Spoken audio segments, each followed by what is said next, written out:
नमस्कार दर्शक बंधु आउ गोटे वीडियो को आपण मानक स्वागत करुच्ची। हिंदू धर्म और पुराण रे मृत्यु को जीवन शेष नुहे बरं आत्मार एक यात्रा बोली कहुए। मनुष्य मरीगला परे तार मरी जाइथिबा शव को काहेकि एकुटिया छाड़ी दियंती नहीं। आसंतु जानिबा आउ एहा द्वारा कौन होइथाए एहा जानिबा पई भिडियोटी को स्किप न करी शेष जाए देखंतु। मनीष शरीर नरस्वर किंतु आत्मा अमर।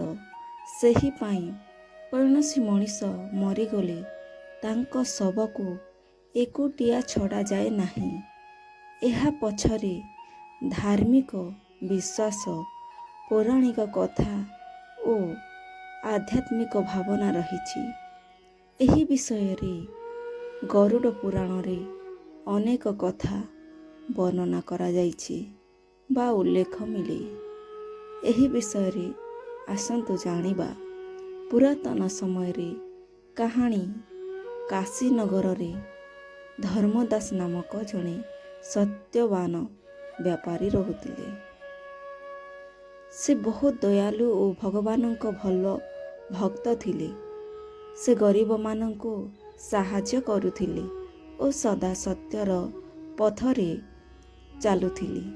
तांकर गोटिए दिन तांकर गोटिए पुओ थिला माधव, जहार नाम माधव।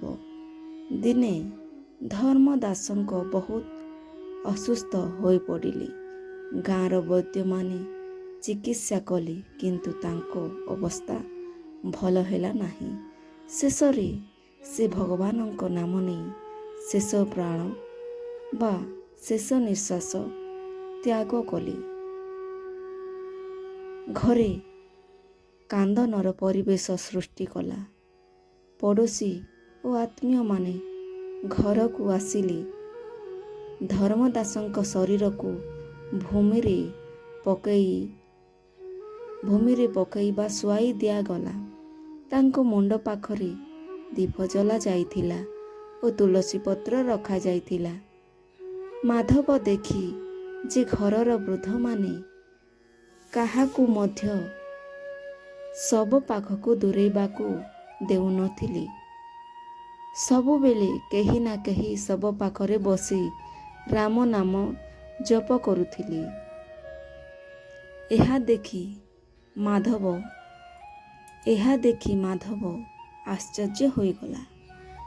तांको ठाकुर दादा को पचारिले, आजा बापा तो एबे आउ नहांती, कथा कहु नहांती से आर पारी रे, ताहेले तांको एका काहींकी छाड़ू नहांती।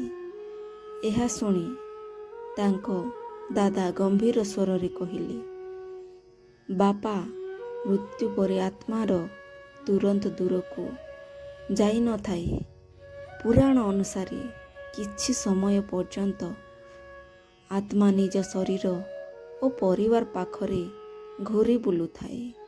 सेतेबेले तांको भय और मोह लागि थाए। सेही पाही सबको एकुटिया छड़ा जाए नाही। एहा सुनी माधव आउ अधिक जानिबाकू चाहिला। ताकू आहुरी जानिबा पई मन इच्छा बोलिला। ठाकुर दाता परे गोटे पौराणिक कथा कहिबा आरंभ कले। जे कहिले गरुड़ पुराण रे भगवान विष्णु गरुड़ को कहिथिले जे मृत्यु परे आत्मा गोटे नूतन यात्रा रे बाहरी पड़े। सेतेबेले तांको मनरे अनेक भय थाए।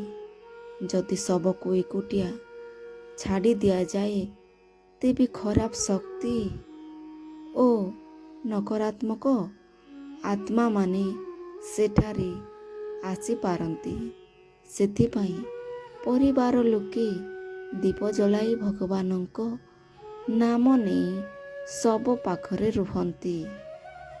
एहा कही माधव को कहिले।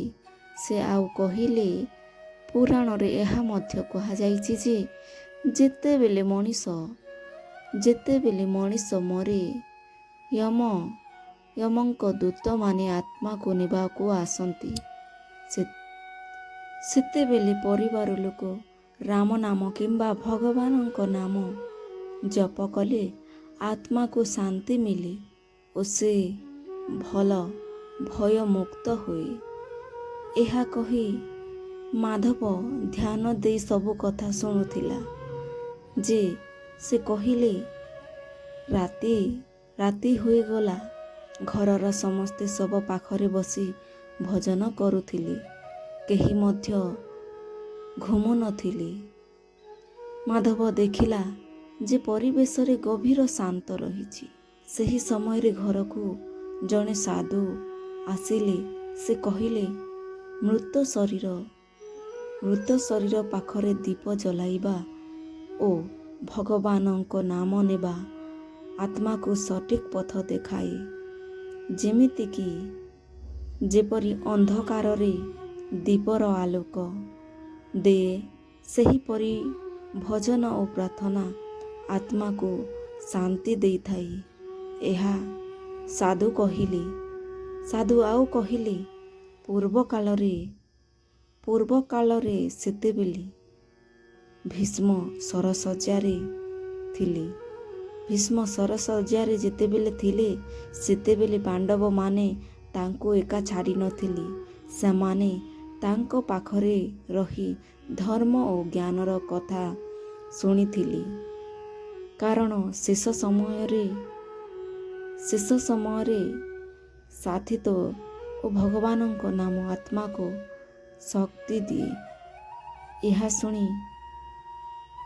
ଏହି କଥା ଶୁଣି ମାଧବଙ୍କ ଆଖିରେ ଛଳ ଛଳ ହୋଇ ଲୁହ ବାହାରି ଆସିଗଲା। ସେ ବାପାଙ୍କ ଶରୀର ପାଖରେ ବସି ଆଉ ରାମ ନାମ ଜପ କରିବାକୁ ଲାଗିଲେ। ଏହି ପରଦିନ ସକାଳେ ଶବଯାତ୍ରା ବାହାରିଲେ।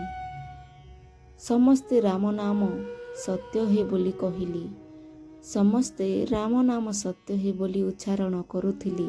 ମାଧବ ଏବେ ବୁଝିପାରିଥିଲେ ଯେ ମୃତ୍ୟୁ ଶରୀରକୁ କାହିଁକି ଏକୁଟିଆ ଛଡ଼ାଯାଏ ନାହିଁ।